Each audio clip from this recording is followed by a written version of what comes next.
Koş. 2500 kublu Brüska çizgi motoru test videosu kardeşler. Döndü. Havet markasının kardeşler 2800 kublu Brüska çizgi motorunu sizə təqdim edirəm. Məhsulumuz 2 metr mangala uyğundur. Gördüyünüz kimi 750 wattlıq məhsullu test videosu olacaq. Videomuza sona qədər diqqətlə baxaq. Koş. 2500 kublu Brüska çizgi motoru test videosu kardeşler. Döndü. Koş.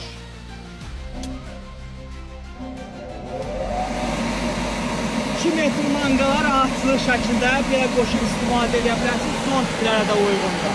Yox ayarlanmaz oldu. Sipariş verin, göndərək. Bir rayon olaraq çatdırılmamızda mövcuddur.